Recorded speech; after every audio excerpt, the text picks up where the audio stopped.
140 years. That's how long Test cricket has been around. Exactly 140 years after the first ever Test started on the 15th of March 1877 between England and Australia at the Melbourne Cricket Ground. A timeless Test, it ended with Australia winning by 45 runs.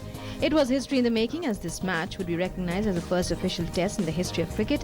Nonetheless, on day one of that historic Test, the players were a part of the game's legacy. Their names would go into the history books, as these 22 men would be part of the first of many Tests to follow. Now, 140 years later, the memory does begin to fade. In the age of T20s, Test cricket has to fight all that harder to survive.